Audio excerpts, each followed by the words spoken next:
What's up, guys? Antoine here from Culture Matters. Standing with us today is Eric Hutton from Annie Mac Mortgages. Thank you for being with us, Eric. And today we're going to be talking about pre-qual versus pre-approval. Take us away.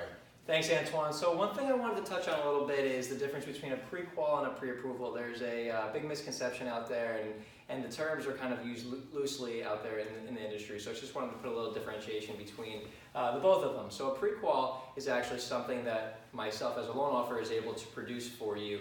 I get somebody referred to me, or I speak with a client, and however long that process may take, if we meet face-to-face or we talk over the phone, whether it's a half an hour, we get all the income information regarding if you're commission-based, are you hourly, are you salary, we run credit, we talk about your assets, where the money's coming from. We get all of that information. We're not just calling you up and saying, hey, what's your credit like, how much do you make, and here's a pre-qual.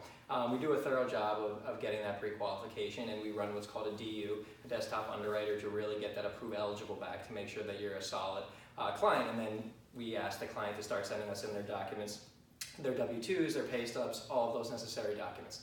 The difference between the pre-qual and the pre-approval is now that I have your documents, let's say you're out shopping, I'm able to submit those documents into underwriting in advance.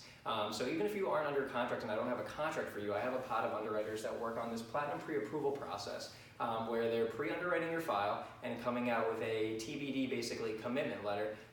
We're waiting for a contract at this point and then ordering an appraisal. But what this does is allows the agent the peace of mind that their client has already been underwritten. There shouldn't be any issues coming up later.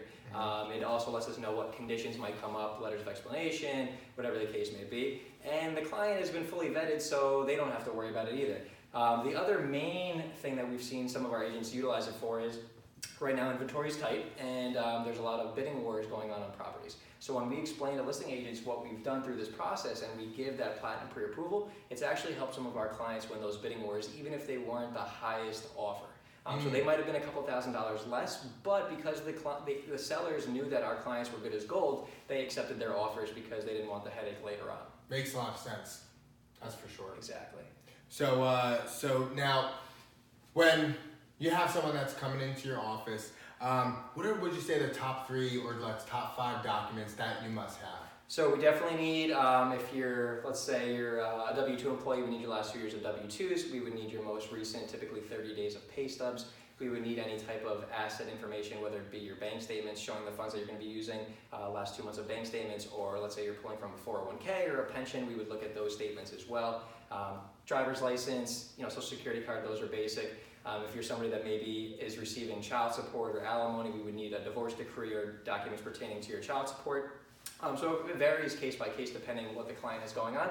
But those, those W-2s, tax returns, pay stubs are the documents that you're going to have on every client.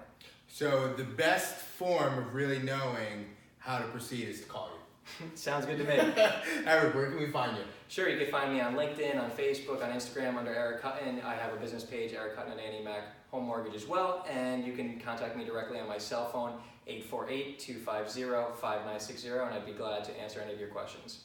Guys, couldn't give it to you any more straight than that. I hope you got some great value from this video.